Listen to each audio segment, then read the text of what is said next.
Mwiriwe neza. Good evening to you all.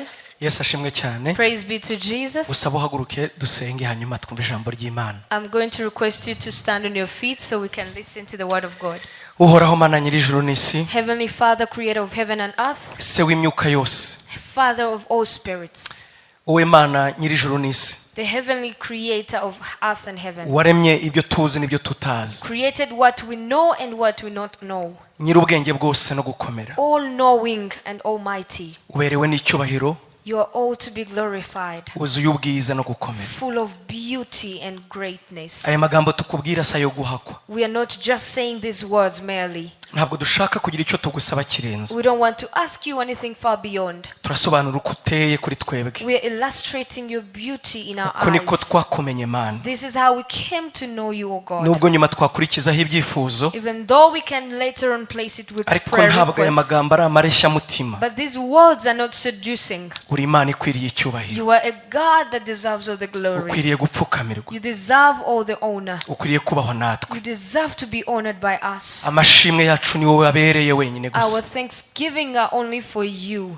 You deserve glory. Ukwiriye Ni icyubahiro. wowe ukwiriye kuramywa, You deserve all the praise guhimbazwa no gushyirwa and hejuru. the worship and to be glorified. Duciye munsi dutegereje ubwiza bwawe We gusa. humble ourselves under your goodness. Ngo umwuka wera waduhamagaye nubatugirira ubona dukoreshe That kandi. your Holy Spirit that called us would use us Aduha ubuntu bwo tremendously. kuvuga amagambo ye nk'uko akwiye. Grant us grace to speak upon His words. Mu gihe as tuvuga willing. mwuka wera akora mu mutima aho tutareba. As we are speaking, the Holy Spirit work on our hearts that are hidden. Sobanura neza kugira ngo abantu bawe basobanukirwe. Make people understand what you want to tell them. Maze duhindurwe n'ijambo kugira ngo duse nk'uko So we ushaka. can be transformed by the word to look like how you want Turi us munsi to yo be. kuganza kawe mwuka We wera. are under your presence, Holy Spirit. Komeza ugendagenda aha hantu. Move and dwell in this place. Duhabwe umugisha nawe. We can be blessed and Mu glorified izina by rya you. Yesu. In the name of Jesus. Amen. Amen. Hallelujah. Hallelujah. Hallelujah. Hallelujah. Hari abo tutari kumwe ejo? Do we have other new people here? Abo tutari kumwe ejo. If it's your first time gathering with us, Turebe cyane kugira ngo tumenye ko tubafasha. let's raise our hands so we can know how to help. Imana ibahe umugisha. May God bless you. Mwakoze kuza. Thank you for coming. Nkuko twavuze ntabwo ndi butinde cyane kucyo turimo tuvuga kuko dukomereza aho twari tugeze. As we mentioned, we're going to proceed from where we stopped yesterday. Turimo tuganira ku magambo avuga ngo kuhagurutsa urubyaro, kurera urubyaro ruzana impinduka. We're speaking of the words raising a generation that brings a difference. Imana yacu ishimwe cyane. Praise be to God. Buri gihe cyose, Every time, every season, Imana ihagurutsa abantu bahwanye nacyo kugira ngo bakore umurimo mu gihe gikwiriye. God raises people in that season to serve according to His will. Nagira mbabwire ko iki gihe turimo Dawidi ntagishoboye. This times you're in, David can't be able to overcome. Iki gihe turimo Daniel ntakwiriye. Daniel is not able to overcome this generation. Iki gihe turimo ntabwo Yosefu atwiriye. Joseph is not equitable to be in this season. Ahubwo iki gihe turimo ni Senga, ni Bishop Masengo, ni wowe nundi nitwe dukwiriye. But this season is for me, Pastor Senga, Bishop Fidel, and you to be in this season. Imana ntiyibeshye kutuzana muri iki gihe. God did not mistake Himself to bring us in this season. Murabizi neza ko mu byakozwe nka 13:36 In the book of Acts 13:36 it says, haravuga ngo nuko Dawidi arangije gukora ibyiza mu gihe cye arasinzira mu gihe cye. when David performed what he had to do in his own time, then he slept. Hanyuma nanone nanjye nawe niturangiza gukora ibikwiye mu gihe cyacu tuzagenda. And even I and you, after doing what we are appointed to do in our own time, we shall sleep. Ikibabaje rero What's saddening nuko umuntu ashobora kugenda atarakoze icyo akwiye is gukora. that sometime you can leave this world before doing what you're supposed to do. Ukagenda mu by'ukuri gukoresha iryo jambo mu mbabarire upfiriye Imana ubusa. And in other words, you are a dying talent. Nibyo ra sinabyumvise neza munyumvire neza ariko ndamwizeye. Kugenda upfiriye Imana ubusa. ubusesa. It's like you're going in vain in the presence of God. Ukagenda mu by'ukuri Imana yari izi ko ari cyo uzakora uzamara yakuremeye ariko ukagenda ntacyo koze. In other words, God created you to do something, but rather you're living without performing that act. Turimo turaganira rero icyatuma dukora icyo twaremewe gukora. So we are coming to an agreement to do what we were created to do. Atari mu bucuruzi unyumve neza. Not in business. Nubwo nabwo ari bwiza. Even though it's also good. Kandi n'ababukora ntibaguye. And those who are doing it have not fallen short. Ntibivuze ko umucuruzi ari umupagani, umupastor akaba ari umukiranutsi, si cyo bivuze. It doesn't mean business people are pagans and the bishop is the right one. Ntabwo ngiye ndi kuvuga kuba professional bantu baba professionnel mu kazi kanaka. I'm not speaking about professionals in different careers. Ahubwo ndi kuvuga mu itorero ry'Imana. But I'm speaking in the church, the house of Navuga God. ngo ndiho ndavuga mu buryo bw'umwuka none. In other words, I'm speaking to the spiritual. Kugira icyo umara mu bwami bw'Imana mu buryo bw'umwuka we. Being valuable in the house of God in the spiritual realm. Amahame batwigishije yabejo sinari mpari mu kanya batwigishije uburyo dushobora kugira impinduka tukagira icyo dukora twikoreye tubaye aba young entrepreneurs. Yes, there are principles that have been giving us today and yesterday about how we can make a difference through being young entrepreneurs. Ariko uyu munsi cyo turi kuvuga But what we're speaking about mu buryo today bw'umwuka is in the spiritual realm. ni gute dushobora kuzana impinduka mu How gihe can we cyacu. bring forth difference in our Imana yacu generation? ishimwe cyane. Praise be to Mu God. itorero rya Kristo ni gute twakuzana impinduka. How do we bring difference in the church of Christ? Ejo dusa n'abasubiye inyuma twerekana uko ibihe bimeze. Yesterday we went back to look at how the season is. Twerekana aho igihe cyerekera. We see where the world is going. Twavuze ko isi yerekera mu kintu cyitwa artificial intelligence. We looked at how the world is going through the AI. Tuvuga uburyo abategeka isi batekereza beminga kubona isi. We looked at how the rulers of the world are thinking and how they want to change the earth. Tuvuga ate abantu batemera Imana ukuntu batekereza ubukristo amadini agiye kugenda. We spoke about the atheists and how they think about the Christianity and how it's going to ariko be. tuvuga ko bibeshya aho kugira ngo ubukristo bupfe ubwo ubukristo buzazamuka. But then we say they are wrong because the expectation instead of Christianity dying, it's going to arise. Uyu munsi turakomeza tuvuga ngo mu by'ukuri kugira ngo tugire tuba abantu bazana impinduka mu gihe cyacu. So for us to become people who bring a difference in our own season, twavuze ko turi bwigire kuri Dawidi ndetse na Paulo ndetse na Timoteyo. we spoke that we're going to learn about Apostle Paul and Timothy. Imana yacu ishimwe cyane. Praise be to God. Paulo twavuze ko yari umubyeyi wa Timoteyo mu mwuka yaramureraga. We said Paul was the spiritual father of Timothy. Abantu turi mu mpaka reka kubajyana kuri reka duhindure basi. Let us change a bit. Paulo yari umubyeyi wa Timoteyo ku byo kwizera. Voilà. Paul was the spiritual father of faith. No. Iyo spiritual father niyo nashaka kudukuramo. He was the father of faith for Timothy. Yeah.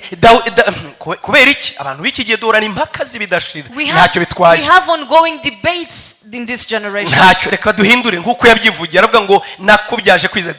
Paulo yari umubyeyi wa Timoteyo mu bijyanye no kwizera. So Paul was the father of faith according to the Bible of Timothy. Yamureraga mu bijyanye no kwizera. He was nurturing him through the faith. Imana yacu ishimwe cyane. Praise be to God. Amusiga rero muri Efeso. So he left him in Ephesus. Twavuze Efeso uko yari iteye. We spoke how Ephesus was niba during that time. utarakurikiye ubutumwa buri kuri YouTube washobora kubukurikira noneho. If you didn't follow, you can go back on YouTube and now follow so you can tuvuga catch ko up. Efeso yari igoye kuruta uko twatekereza ko twebwe tugowe. We spoke of how Ephesus was difficult in its own time compared in our time. Muri Efeso bakoraga ibigirwamana ku mugaragaro. In Ephesus they were serving idol gods publicly. Muri Efeso hari urusengero rw'ikigirwamana kazi kitwaga Artemis cyangwa se Diana. In Ephesus there was a built temple for an idol god called Diana. Imana yacu ishimwe cyane. Praise be to God. Imana yacu ishimwe cyane. Praise be to God. Niba mwarakurikiye reka kubajyana kuri basengaga ibigirwamana. So they were praying to different idol gods. Aho ngaho niho Timoteyo yasigiwe ngo akore umurimo w'Imana. That's why Timothy was left to serve and do the ministry of God. Mu mwaka wa 2024 ejo bundi mu gihugu cy'Ubufaransa. In 2024 recently in the country of France. Habaye ikintu gikomeye twese tuzi habaye imikino ya Olympique. There were great champions of Olympic games. Mu by'ukuri abakurikirana abareba nibwo bwa mbere nabonye isi ihaguruka ikarwanya icyaha kandi tubizi ko isi iyikorera satani. That was my first time that the world was against the devil while they were fighting against the Olympic Games happening in France. Nisomeye tweet yakozwe na Elon Musk. I read about a tweet given by Elon Musk. Avuga ngo Ubufaransa bwarengereye bwakabije gutuka Yesu. And they say that France has gone beyond to mock Jesus.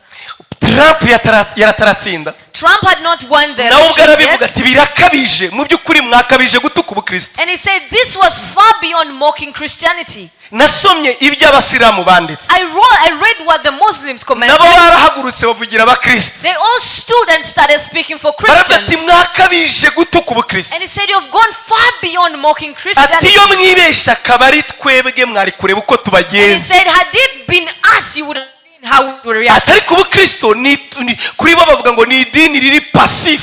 But they were saying that Christianity is a passive religion. ndagira mbabwire bavandimwe tugeze mu bihe bibi byenda kumera nk'ibya Timoteyo. So we are going into great seasons that were happening in Timothy's ntibigiteye time. isoni abantu gutuka Yesu. It's no longer shameful for people to mock and abuse niba Jesus. utarabibonye uzarebe rwose ibirori byabayeho bafungura Jeux Olympiques. You go back and research what happened where they were grand opening of the Olympic Games. bazamuye ubutinganyi babusimbuza Yesu. They arose the LGBT community above Jesus. basa nk'abarekanye ubuhanuzi bwanditse mu byahishuwe inyamaswa bavuga ngo mbona ifarashi ya kane uyicayeho yitwa rupfu kandi akurikiwe na kuzimu. ibyo bavuga bo barabizi neza. They were demonstrating the revelation that was given in the book about how there was a beast and the evil that was sitting upon which was called death. Actually ni ifarashi not beast.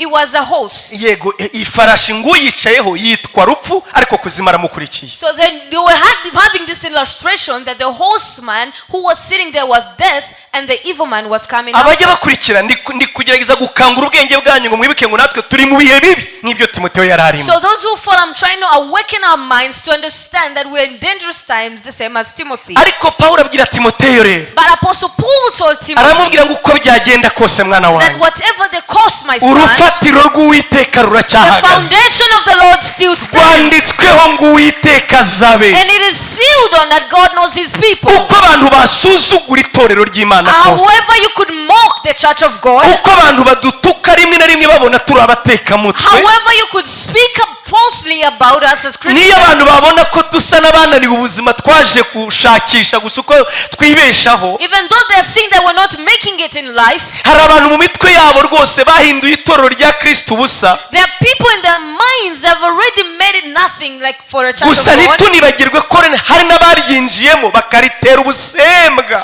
but not forgetting there were other people who came in and brought. ntitwibagirwe nanone ko hari abahagurutse bashaka kwishakira imibereho bitwaje Bibiliya nabyo biriho. And there are other people trying to seek lifestyles comparing and using the Bible. bihishe inyuma y'intege nke zacu baduhanurira ibinyoma bakunde badutwara ibyacu. They are hiding under our weaknesses through prophecy to snatch us and snatch away. batwiringije agakiza nabo ubwabo ari imbata z'ibiboze ntitukabyibagirwe. They have given us false salvation, yet they are servants of evil. urwo ruvange rwose rwasuzuguje itorero That ry'Imana. mixture has brought disrespect of the ariko church of uko God. bimeze kose But whatever the cause, itorero rya Kristo Yesu the church of Christ ryubatswe Jesus ku rutare, is set on the foundation, ryubatswe ku rutare is set on the rock, n'amarembo y'ikuzimu and the ntazarishobora. gates of heaven will not shake. nshuti yanjye unteze amatwi Brethren, listening to me, ubabajwe n'itorero rya Kristo, if you have sorrow we against the church of ntiyigeze God, yigirira ubwoba, he never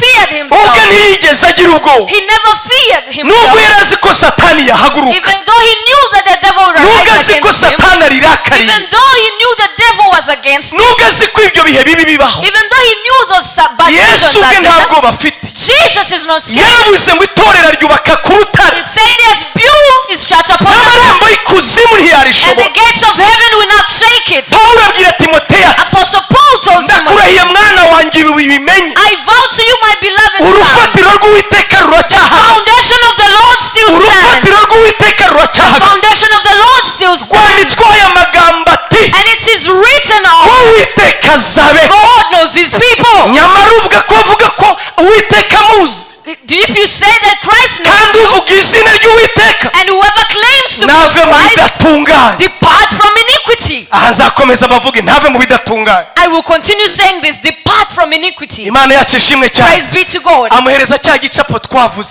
He gave him Amuhereza ya blueprint. He gave him the blueprint, the Cya episode. gicapo aramubwira ngo mu nzu y'inyumba. He gave him this illustration that in a great house Ntabwo habamo gusa ibikoresho by'ibiteye isoni. they are not vessels of dishonor. Yego nibyo. Ntabamo ibikoresho by'icyubahiro gusa. They are not vessels of honor alone, Ati habamo ibikoresho by'ibiteye isoni. but they are vessels of dishonor. Ariko aramubwira ngo umuntu niyiboneza. But if you purify yourself akitandukanya n'ibidatunganye, and separate yourself from iniquity, ngo azaba igikoresho cyo gukoreshwa iby'icyubahiro. you become a vessel of honor kigirira nyiracyo umumaro. that is valuable to its master. Murabyibuka ibyo turi kuvuga? Do you remember what we Mu were gihe speaking abantu about? batuka Yesu, When people are mocking Jesus, mu gihe abantu berekana ngo dore dushyize hejuru antikriste, when people are rising the mu Antichrist, gihe abantu babona ko ntacyo tumaze, when people are seeing we are ndagira ngo valueless, nongere ngusabe inshuti yanjye, I want to ask you, my igihe friend, ubukristo buzaba busuzuguwe, even though they njyewe disrespect ndi umwe mu Christianity, benshi biteguye guhagarara bemye bavuga ngo Yesu Kristo ni umwami, I'm among the few who will boldly Yesu say Kristo ni umukiza, that Jesus Christ is our ni Savior. umukiza niyo njyewe naba naniwe, My Savior, even though I'm weak. ni umukiza niyo njyewe naba mbigaragaza. He's my Savior if I don't reveal it. Uranyumvise n'igihe nananiwe kwerekana ko ari umukiza, Even when I can't showcase that he's gukiza our kwe Savior, ntikugaragarira muri njye, his salvation is not found in me. intege nke zanjye sizo zimwerekana. My weakness does not prove him. yaravuze Yobu Job said, ngo naho yanyica nzatamwiringira, even though he kills me, I will die. niyo naba with him. naniwe Yesu ni umwami, Even though I'm weak, Jesus is Yesu King. Kristo ni umwami, Jesus Christ is kandi King. ni umwami muri iki gihugu cy'u Rwanda, He's King in this nation of ni umwami Rwanda. muri ubu buzima twebwe turimo, He's King in this ni lifestyle. umwami we're in. muri iki gihe duhagazemo. He's King in these times we are Yesu standing. Kristo ni umwami, Jesus Christ is Yesu King. Kristo ni umwami, Jesus Christ is kandi King. Yesu Kristo ni umukiza, And Jesus Christ is our Savior. Yesu Kristo ni umukiza, Jesus Christ is our Yesu Savior. aracyakiza indwara, He's still healing the sick. Yesu aracyakiza ibyaha, He's still saving you from Yesu sin. aracyakura mu ntege nke agashyira mu mbaraga, Still taking you from your weak and Yesu strong. aracyasuka umwuka wera, He's still pouring His Holy Yesu Spirit. aracyagaragaza kwera kw'Imana. He's still revealing the holiness of Yesu God. Kristo ni umwami, Jesus Christ is Yesu King. Kristo ni umwami. Jesus Christ is King. Haleluya! Hallelujah. Imana yacu ishimwe cyane, Praise be to God. Imana yacu ishimwe cyane. Praise be to God. Haguruka tubivuge. Yesu Kristo ni umwami. Arise, let's speak this. Atura ikirere kirumva, ikirere kirumva. Speak the spiritual Ikirere realm is kirumva. understanding. The realm is understanding. Ntabwo ugiye kwinginga, atura ngo Yesu ni umwami. Utter out and Yesu say, Kristo ni Jesus umwami. is Savior.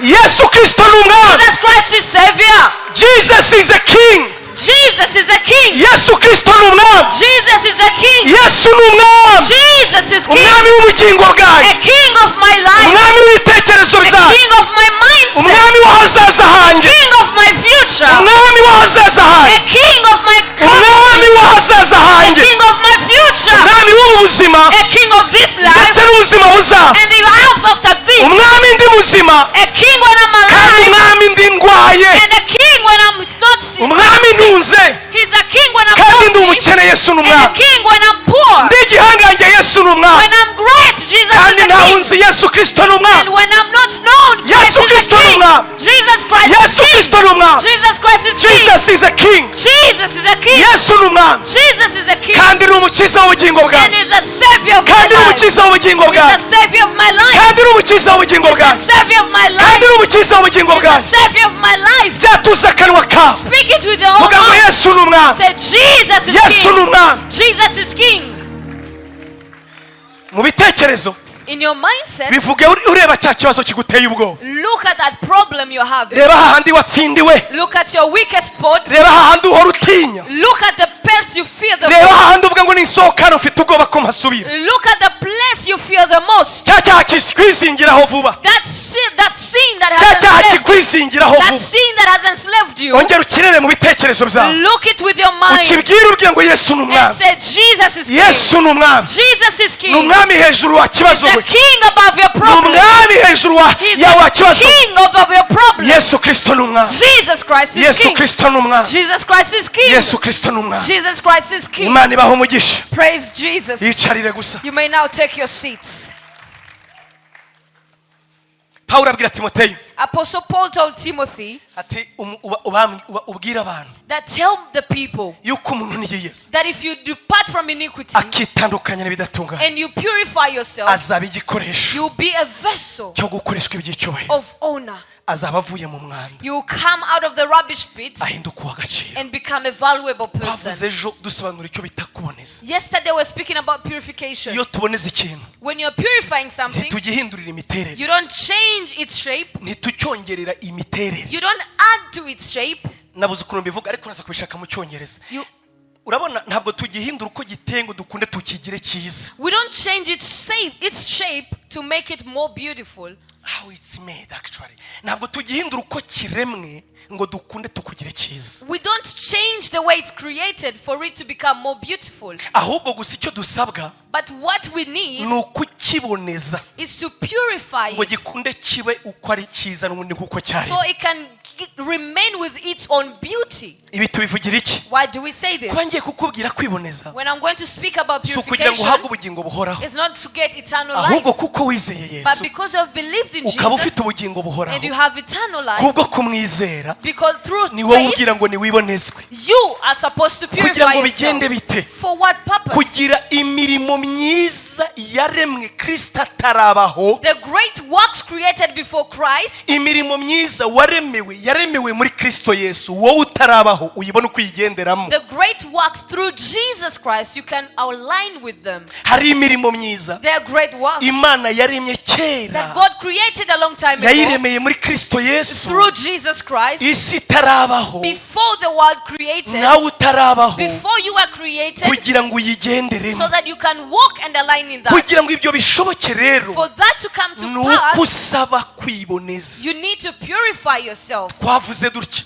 We say it like this. ese twese mu rugo ntitugira amasahani? We all have plates back home. Iyo turangije kuyariraho se ahinduka izajenike? After drinking or eating from them, do they become rubbish?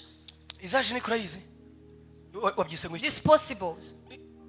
Nibyo? Disposable plates. Exactement, Imana ishimwe. Mu gifaransa izajenike.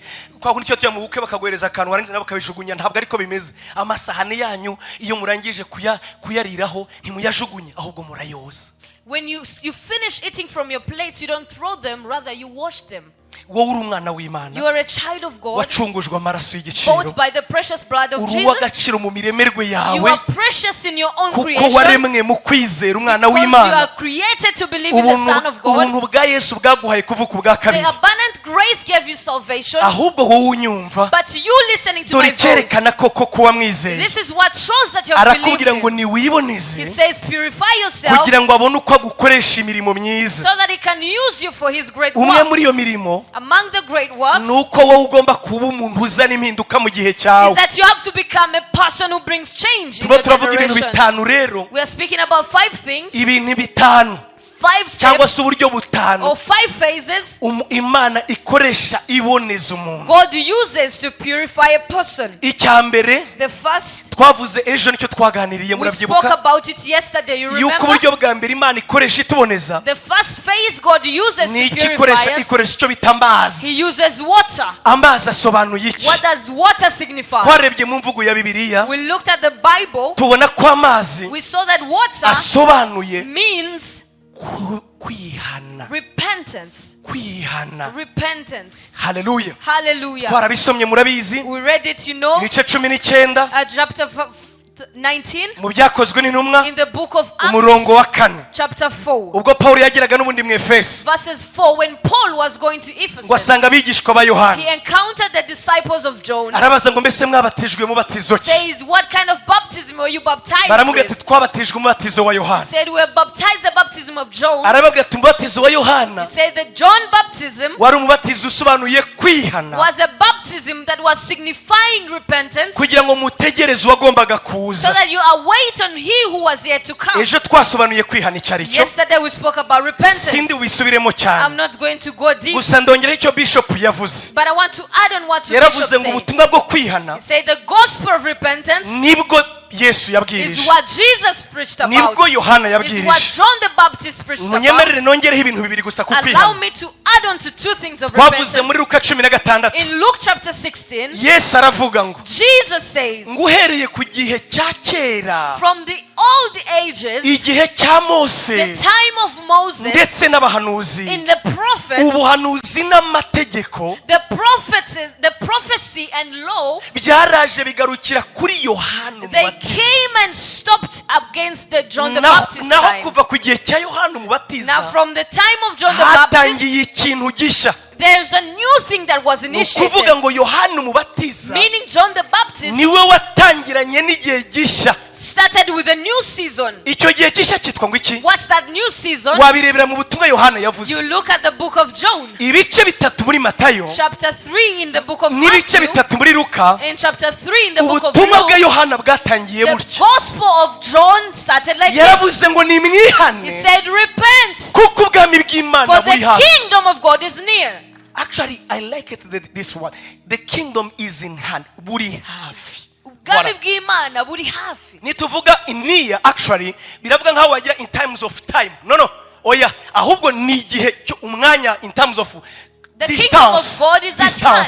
aha distance ntabwo ari ngo ubwami bw'Imana buri hafi hasigaye amasaha oya ahubwo ubwami bw'Imana buri hafi kuko burabegereye. It's not a matter of a time, but rather it's a matter of a distance. So the kingdom of God is at hand. ntabwo yavugaga ngo ubwami bw'Imana buri hafi nkaho Yesu azaza ahubwo yaravuga ngo ubwami bw'Imana buri hafi kuko He wasn't initially speaking that the kingdom of God will come in matter of time, but rather that the kingdom was coming because the steps of Jesus was behind ni him. nko kuvuga ngo njyewe nyabuna natumwe kumubanziriza none niba ko kwaje ubwami bw'Imana dore buri hano ibirenge bye ngo ubu ngubu nimwihane vuba nimwihane kugira ngo noneho butabegera mutarihane. In other words, I was sent to pave way, meaning that he was coming. So the kingdom of God was at hand, so repent. Yesu Kristo mu bice bine muri Matayo In the book of Matthew chapter 4, Jesus Christ, message ya mbere Matayo yatubwiye Yesu yavuze the first message the book of Matthew told us that Jesus spoke ibice of, bine message ya mbere Yesu yavuze the first message uttered out by Jesus, yaravuze ngo nimwihane he said, repent, kubera ko ubwami bw'Imana ngubu buri hano buri hafi yanyu. for the kingdom of God is here, it's at hand. Message ya nyuma Yesu yasigiye abigishwa The last message left by Jesus, ijambo rya the nyuma yabwiye abigishwa last word he's saying to the disciples. Luka ibice 24 In Luke chapter 24, uhereye 37 from 37, arababwira ngo kwihana no kubabarirwa ibyaha he said, repentance and forgiveness of sin. kwihana no kubabarirwa ibyaha Repentance and forgiveness of sin bikwiye kubwirwa amahanga yose should mu be izina ryawe. preached to nations in my name. Sinzi ukuntu twavuga ubuntu I don't know how we speak about grace tutavuze kwihana. without speaking about repentance. Ubuntu nibujya bwinjiraho umutima wihannye utari. Grace does not encounter where there is no forgiveness of heart. Reka nongere cya cyongereza cyanjye. Do you get me? Muranyumva turi kumwe? Munanisoma vizuri. Murimo kunyumva? Ubuntu nibushobora kwinjiraho umutima wihannye utari. Grace cannot enter where there is no heart of forgiveness. Ubwo buntu bwitwa inzoga zibishye. That grace is called sour drink. Ubwo buntu wagira ngo ni imboga zagaze cyangwa ibyo kurya byabuze abaguzi babitsindira abantu bari bo bose. That kind of grace, it's like decayed food being given out to the least amount of money. Ubuntu buhindura ubusa ibyaha ntabwo bubaho. Grace that turns sin into nothing is not there. Niba ibyaha ntacyo bimaze cyangwa ntacyo bivuze. If sin is meaningless, niki cyatumye Imana itanga umwana wayo ngo azire ibyaha? what made God give his begotten son to die for us? Muranyumvise inshuti Are yanjye? we together? Niba ibyaha ntacyo bitwaye, If sins are meaningless, niba kuba twaragira ubuntu tugomba kubikora cyangwa ntitubikore tukabaho uko twiyumva gusa, if grace comes so that we can live anyhowly, ubwo Yesu yapfiriye iki? why did Jesus die? Yapfiriye ibyaha kuko nta wundi wari kubasha He kubipfira. died for the sins because there was no one able to do Nta that. wundi wari ufite ubushobozi bwo kuzira ibyaha ngo tubibabarirwe tubyezwe nk'amaraso ya Yesu. No one was in a position to die for our sins and we be cleansed by the precious blood. 13 In chapter 13, byakozwe n'intumwa in the book of Acts, urugendo rwa mbere rwa Pawulo the first journey of Paul, nawe yavuze ngo nimwihane. he went preaching of repentance. Ngewe sinzi utavuga kwihana I don't wabibwiye know whoever that doesn't preach about tubikura repentance. kwande, Where do we get such preaching? ahubwo kwihana nk'uko twabivuze But repentance, as we spoke, si ukuvuga ibyaha, is not uttering out sin, ni ugusukirwa ubuntu, but is the grace falling ni upon you, ugusukirwa imbabazi is a pouring of mu forgiveness mutima wawe, in your heart ukababazwa n'ibyaha byawe that brings sorrow of your sins, kuko wamenye ububi bwabyo, because you have come to understand the wickedness of sins, ukabirambirwa and you are tired of kuko sinning, byishe umwana for w'Imana, it killed the Son of God, maze ibyo byaha ukabyanga mu and mutima, you hate those such sins byaba na ngombwa ukagera ubwo wumva utangiye kubizinuka to an extent now you are tired of kubera ubwo buzima bw'ibyaha, because of that lifestyle of ukumva sin. ntugishize uturaso ku mubiri kandi ntacyo ubuze. You feel like you don't no longer have blood when you're missing out on Iyo nothing. umutima wo kwihana waje, When the heart of repentance comes, uba wumva ntacyo bimaze kubaho wibereye mu you byaha, feel like it's meaningless to live in sin, maze ukabarozwa no kuvuga ngo ninde wankiza, and you start crying out on who to save you. ukabarozwa no kwibaza ngo ninde You wankiza. start crying out on who to save you. Ihumura riba ritangiye kuza rero iyo ugeze aho ngaho, Then there comes mercy from God. uhita winjira ahantu ha kabiri Bibiliya itubwiye, You enter in the second phase, the Bible uhita tells us. winjira ahantu ha kabiri Bibiliya itubwiye. You enter in the second phase. Murabyibuka ko turi kuvuga intambwe cyane zo Remember, kubonezwa. we're speaking about 5 phases. Iya mbere yitwa kwihana. The first is repentance. Iyo umaze kumeneka umutima rero, After the repentance of your tukubwira heart, intambwe ya kabiri, we speak of the second phase, ikubwira ngo amarira yawe ntiyagukiza, telling that only your cries cannot save ntabwo you. agahinda kawe kagukiza. Your sorrow, your pain can save you. Maze abaririmbyi nk'umuvandimwe bagahita batera ya ndirimbo ndirimbira ka gace. And the singer starts giving the Ibyo song. twakora byose Whatever we can do n'umwete wacu with wose all our power, n'agahinda with kadashira all the pain we have, n'amarira with menshi all the weeping, ntibishobora kudukuraho it ibyaha. cannot cleanse us of Imana our yacu sin. ishimwe cyane. Praise be to God. Fasha muvandimwe tuzamuke aho hantu. Let us go in that song. Ibyo twakora byose, Whatever we can do, ibyo twakora byose n'umwete wacu wose n'agahinda gasaze n'amarira adashira, byose ntibyashobora kudukuraho ibyaha. Iyo umutima wamaze kwihana, when your heart has repented, bisa no gukubura isahani, it's like sweeping off a plate, bisa no koza isahani, it's like washing a plate, kugira ngo umubyeyi witwa Imana ready for a parent called God ibone uko ikugaburira ubuzima bw'iteka. is able to serve you eternal life. Mbega muranyumvise nshuti Are we zanjye? together? Kwihana Repentance, bimeze no kuboneza umutima. it's like purifying a heart Umaze koza isahani, after washing a plate, utegereje wuzuye inzara, and you're full of salvation, kandi iyo nzara yenda kukwica, and you're starving. ntabwo ushobora kubona icyagutunga, You don't know what to eat, ariko hari umubyeyi witwa Imana but there's a Father called God. yiteguye kukugaburira He's ready to serve you, kandi agaburira ubugingo bw'iteka, and He's serving eternal life. kugira ngo ubwo bugingo uburye For you to eat on eternal bisaba life, gusa isahani yitwa you kwihana. need a plate Umutima of witeguye repentance, guhinduka, a heart that is ready to ahubwo uvuga ngo transform, ninde wampindura, saying, who can ubu change me? bugingo nabukura he? Where can I get this life? Nibwo inkuru nziza rero itunguka. Well, this is when the news comes, Iyo nkuru nziza yitwa and iki? the good news is, Humura ndakuboneresha amaraso, I am looking and purifying with humura you blood. ndakuboneresha I'm amaraso. purifying with you Bibiri blood. itubwira ko amaraso The yeza, Bible tells us blood purifies. umumaro wo kwezwa n'amazi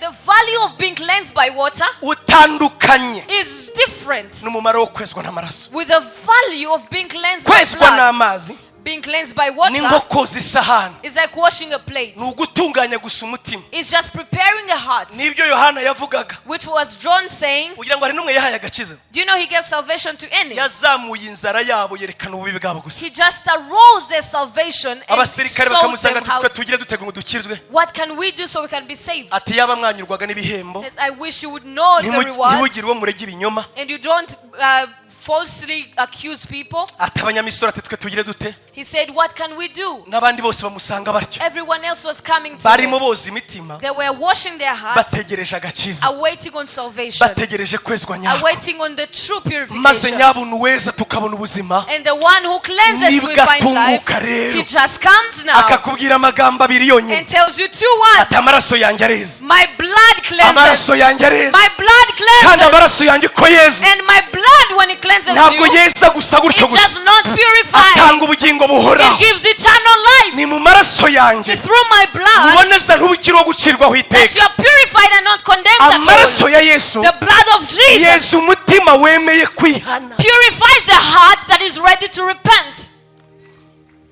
ndi umupasiteri I'm a pastor myself maze imyaka for 10 years now. ndarangiza 12 ndi umupasiteri For 12 years now I've been pastoring. ariko kuvuga ubutumwa But preaching the gospel, maze imyaka hafi 27 I've done it for almost 27 years now. ntabwo ari mike It's not ibyo little. ngiye kuvuga narabibonye So what I'm going to speak about is out of mu bintu experience. bya mbere nanga In the most things that I hate niyo ubonye tuvuga ubutumwa is when you see us preaching of the wahamagara gospel, abantu bihane you call people to come and ukabona abantu repent. basa n'abagiye muri buwate It's like people are going in a club. bakabwira ati kumana tugende mana He said, let's go. tugende Let's go, let's go. ukabona umuntu arimo araza gutya gusa bate And people are just coming there. tugiye kwihana mana Let us go and repent, shatse nakubwira brother. isubireyo uzagaruka ubutaha I wish I would tell them, go back and come genda some other uzagaruka time. ntibikunda genda uzagaruka ubutaha It's impossible. Go, come back some other time. yagera hano ukabona afite agatwenge ku maso He comes with a smile on the face. subiramo mwami yesu mwami yesu Repeat after me, Jesus, Lord Jesus. isubirireyo uzagaruka ubutaha Go back, come back next time. nyabona uwihana If you a repentant person, Uwihana. a repentant person, kuva hariya kugera from there all the way here, bimera nko kuva hano ujya mu ijuru it's like coming from there to heaven. icya kabiri yageze hano Secondly, when they reach ibi here, byose narabibonye ndavuga nk'uwabibonye I've byose seen and byambayeho experienced that. umubwira kuvuga ngo ngwino uhagarare You tell them to come and yagera hano stand. agapfukama ntawe When they ubimubwira come here, they will kneel down. utangira kuvuga gusa You start speaking, amarira agatemba akananirwa and they kuyahagarika start crying like a baby. wamubwira ngo yesu aragukunda You tell them Jesus loves you. agacurika umutwe mu maguru akarira ubudatuye He will cry and weep until. dore kwihana icyo ari cyo This is what repentance bimeze nko is. kuvuka It's like being born nta mwana again. uvuka ntarire You can be born without crying. niyo atarize aramukubita If they don't cry, they even punch them. uranyumvise neza Are we together? nicyo cyerekana ubuzima This is what reveals life. nicyo cyerekana ubuzima This is what shows life what none it twebwe is. abantu basigaye bihana wagira ngo ni nko kudukura mu isoni People are repenting as if they're taking us out of kandi ibyo mvuga nabyo shame. narabibonye I've seen that as well. umupasiteri yarabwirije A pastor was preaching, arahamagara bihana biranga calling the agiye people. kubona abona umutipe umwana we araje w'imfura His older firstborn came.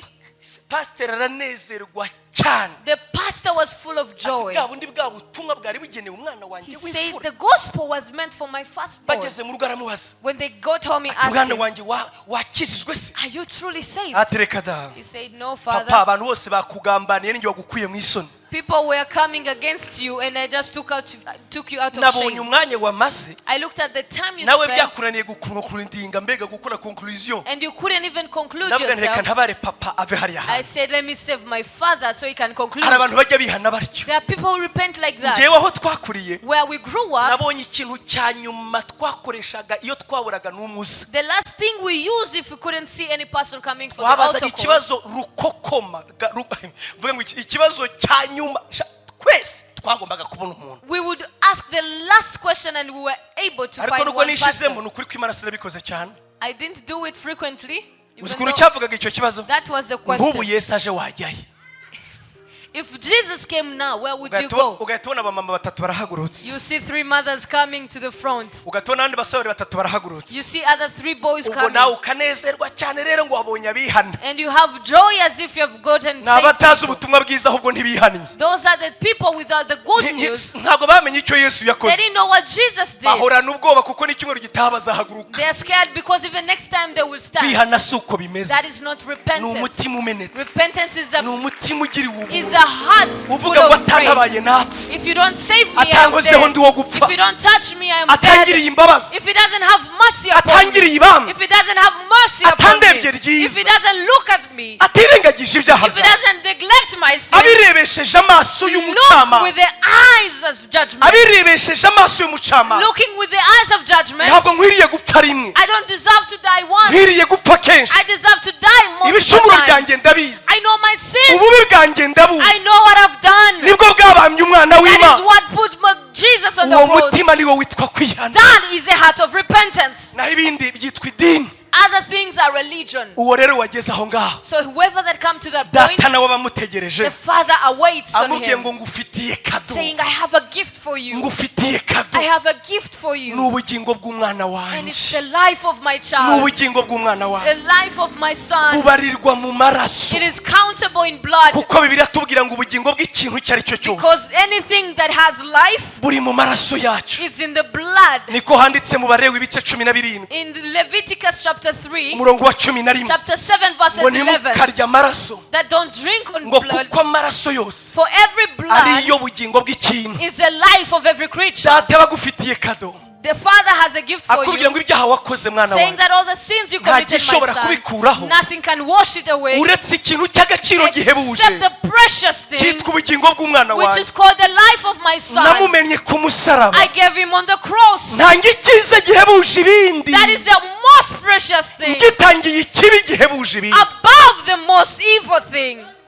Are we together? Data arakubwira ngo God is saying, natanze icyiza I gihebuje gave ibindi, the most precious thing. natanze icy'agaciro I gave gihebuje the ibindi, most precious thing, ngitangira ikibi gihebuje ibindi. giving it over the evil of the man ubugingo of bwa God. Yesu The life of Jesus, nabutangiye ibicumuro I byawe, gave it over your sins. none niwizere So gusa, if you believe alone, amaraso yanjye the arakweza, blood will cleanse amaraso you. yanjye The arakweza, blood will cleanse you. amaraso yanjye The arakweza. blood will cleanse you. Iyo amaze kukweza rero, After cleansing you, iyo arakubwira ngo kuva none it says from now, nta rubanza rw'iteka, there's no condemnation. nta rubanza There's rw'iteka. no condemnation. Niba ukurikije ibyo nkubwiye ubyumvise, If you abide by what I'm niyo mpamvu telling you, mpagarara nkavuga ashize amanga, that is why I boldly yuko mbizi say neza ko Senga nzajya that mu I ijuru, know that one day I will go to ko heaven. nizeye ayo maraso For y'umwana I w'Imana. believed in the precious blood of the Naramwemereye Lord. data, ndamubwira ngo ndayizeye, I gave my life and believed in the blood. yejeje ibyaha byanjye byinshi, He washed off my sins. yejeje ibyaha byanjye He byinshi, washed off my sins. mfite ubugingo buhoraho kubwo I have kumwizera. eternal life through faith. Niba wowe utabufite ni ikibazo If cyawe, you don't have the life, it's your problem. yabuzaniye buri wese umwemera, I brought him to whoever that believes, wanyuze hahandi navuze, that passed through what I say. yamwemereye ati ndi umunyabyaha, If you say that I'm a sinner, akareka kwirarira, and you stop lying to akamubwira yourself, ibyamunaniye, and you say all your troubles, akamubwira intege nke ze. you speak of your weakness. Data ntakubwira ngo nkunda abashoboye, God does not speak that of He loves the ahubwo strong, naje gushoboza abatazi ko but bashoboye. He came to enable those that He calls. Imana yacu ishimwe cyane. Praise be to God. Umva amagambo akubwira, Listen to these words. ibyanditswe bike gusa dusoze. Few scriptures and then we end. Imana yacu ishimwe cyane. Praise be to God. Abaheburayo ibice 9 umurongo wa 22, The book of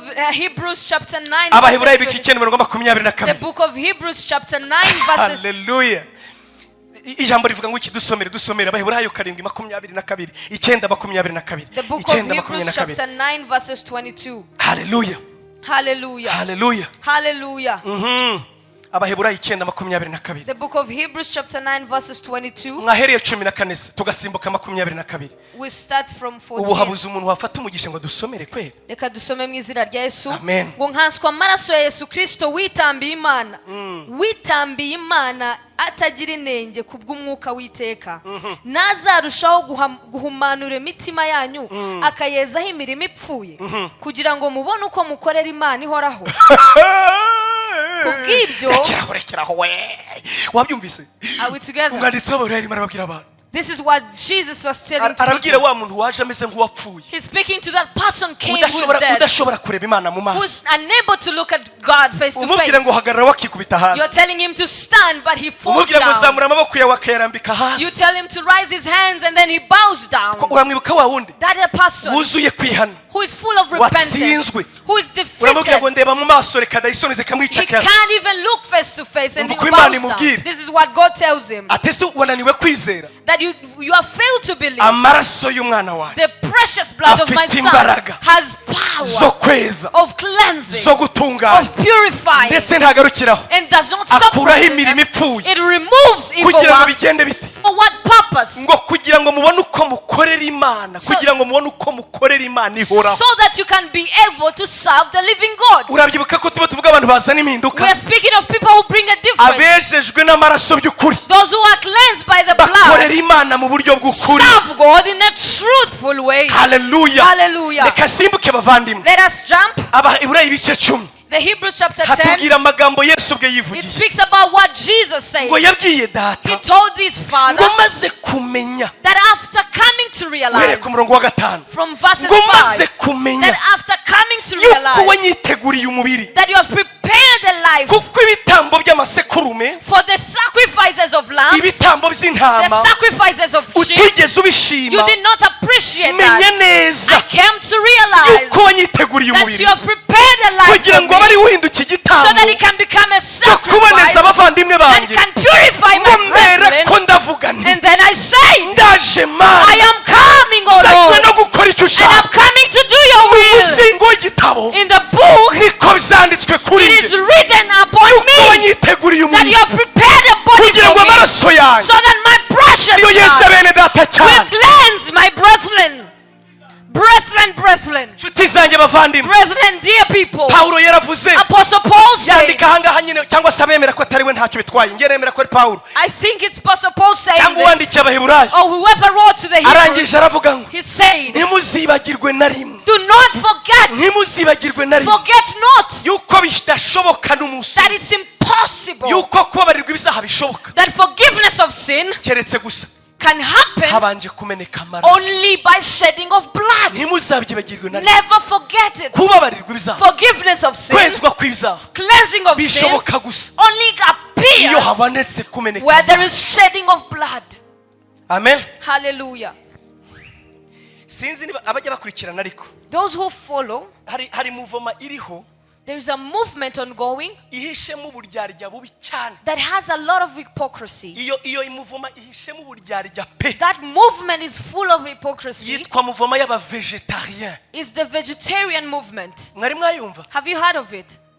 ndabisubiramo I'm going to speak hari again. muvoma There's a movement y'abantu bitwa abavegetarien of the vegetarians. actually iyo muvoma That kind of movement, niyo abantu batarya inyama it's for people who don't eat meat. aba bantu bumva atari sawa se wowe That is good, right? bazivuyeho twazibura turi benshi If they stop eating, then it's a plus for us. ntabwo munyumvise You didn't understand. aba bantu These particular harimo people, umuntu uzwi cyane witwa Yuval Noah Harari there is a famous a person called Yuval Noah Harari. Yuval Noah Harari Yuval Noah Harari. Yuval gutyo Yuval. yego Noah Harari Noah Harari. uyu mugabo arazwi cyane This man is famous. yanditswe ibitabo bizwi nk'ikizi cyitwa ngo Homo sapiens Homo Deus Homo sapiens ni igitabo kizwi He's a man who wrote a book, omnipresent, omniscient, books like Homo that. sapiens Homo Homo- sapiens. yego yandika n'ikivuga ngo Homo Deus And wrote another book called Homo Deus, Homo Deus ni ukuvuga ngo umuntu mana meaning a man, full God. umuntu mana kwa A man God.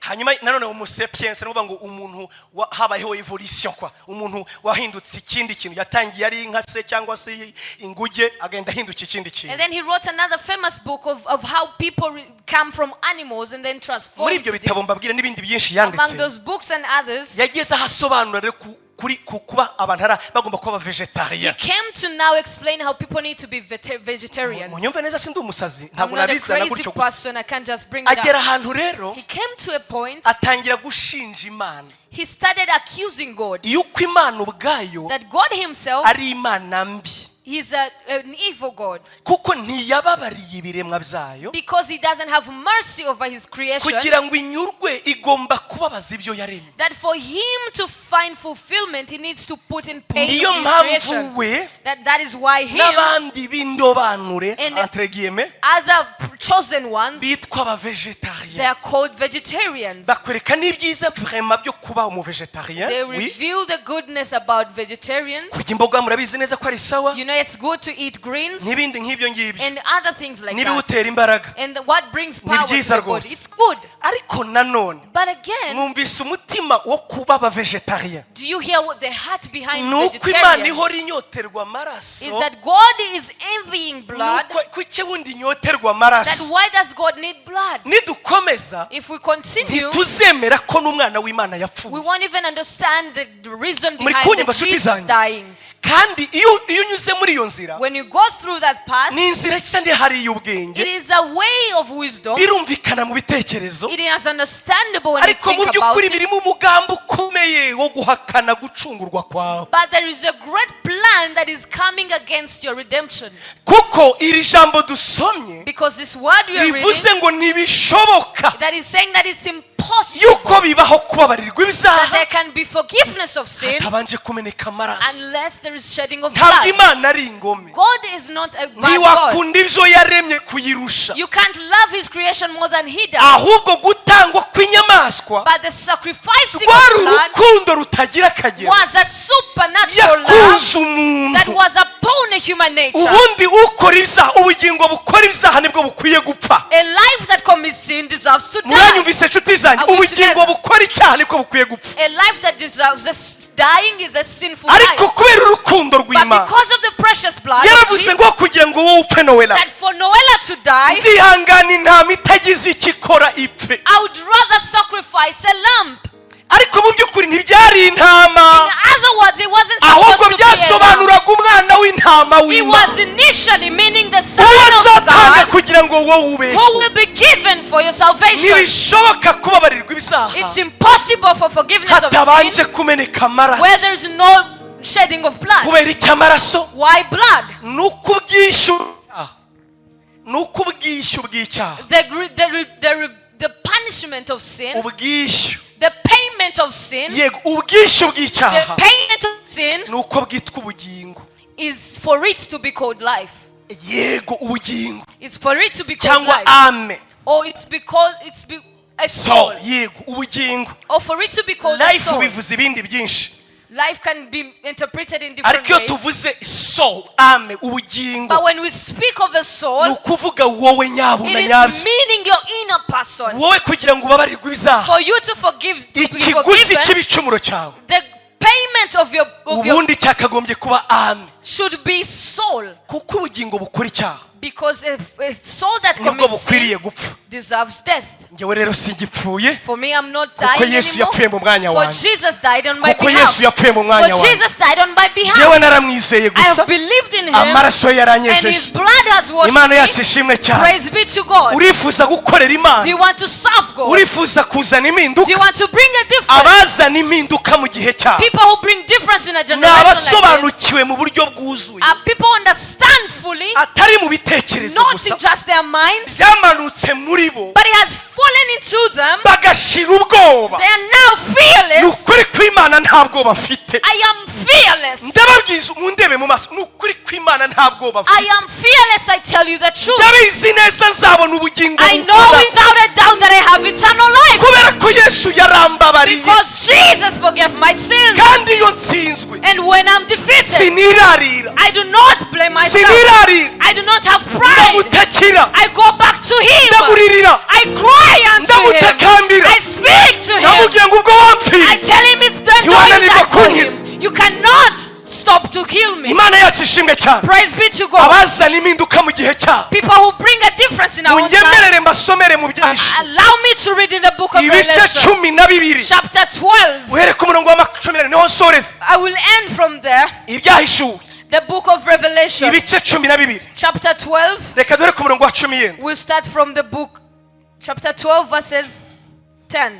imana yacu Dusome mu ishimwe izina cyane rya Yesu ngo numve ijwi rirenga rivugira mu ijuru riti noneho agakiza karasohoye gasohoranye n'ubushobozi n'ubwami bw'Imana yacu n'ubutware bwa Kristo wayo kuko umurezi wa bene data ajugunwe hasi wahoraga accusateur umurezi wa bene data ajugunwe hasi wahoraga abarega ku manywa na nijoro imbere y'Imana yacu nabo aho rero bamumenesheje ndabo bamuneshesheje amaraso y'umwana w'intama babyumvise bamuneshesheje iki bamuneshesheje amaraso y'umwana w'intama. yewe satani Me, the devil. uretse unyumva neza nyumva we Listen now, listen ngiye to this. gusoza n'ukuri kw'Imana. I'm about to conclude. bavuze ngo hari umurezi wa bene data That there is an accuser ahora iburyo bw'Imana arega. who is always accusing us in the presence of Senga God. yakoze ibi.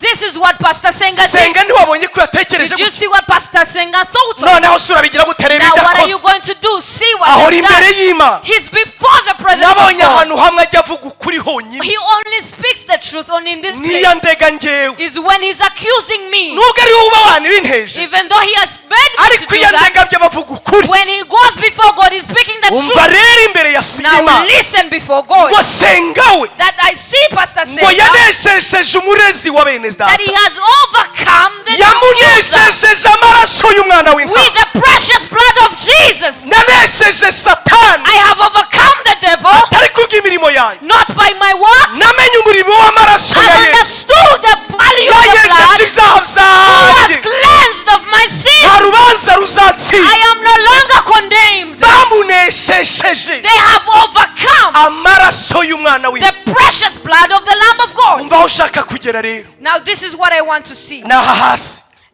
bamuneshesheje amaraso y'umwana w'intama n'ijambo ryo guhamya kwabo, ariryo ndi kubabwira uyu munsi. which is what I'm speaking of Yesu today. yarambabariye, Jesus forgave my Yesu sins. yaranyemeye, Jesus has accepted me. Yesu yampaye ubugingo Jesus buhoraho. has given me eternal Ndi life. umwana I w'Imana am a njyewe child of God. naratsindishirijwe I have been abavandimwe, redeemed, brethren. nemewe ntari nkwiriye I have been accepted Kubw'imbabazi when I'm not za worthy Kristo Yesu. by the precious blood of Jesus. bamuneshejeje ijambo They have ry'ubuhamya. overcome by the blood of Lamb. hasi niho nshaka kugera. ntibakunda amagara yabo, ntibakunda n'amagara yabo, ntibanga no gupfa. ntibanga no gupfa. Nuko rero wajuru we, haleluya haleluya, haleluya haleluya, haleluya. haleluya, cyakurekera aho ngaho. ntibanga no gupfa. Imana yacu ishimwe cyane, Praise be to God. Imana yacu ishimwe cyane. Hallelujah. nta n'umwe wakwifuza urupfu. Nobody desires to die. urupfu ruragapfa. May death be death. tugize amahirwe ntirwatwegera, How I wish it cannot come ariko against uko us. nkomeza gukura mu maraso, But as I continue to grow in the blood of Jesus, ngakura mu buhamya bw'ijambo in rye, the testimony of His word, abo tujya tubana bamenye icyo ushatse kuvuga. those we gather, they know what I'm ubundi speaking hari about. ibintu bine gusa Satani atugerageza mu buryo bune The devil gusa. tempts us in 4 ways. ndagira ngo umenyeshe ko ku isi ni intambwe enye gusa There- zibaho Bibiliya itubwira gusa. There are only 4 ways the Bible speaks about.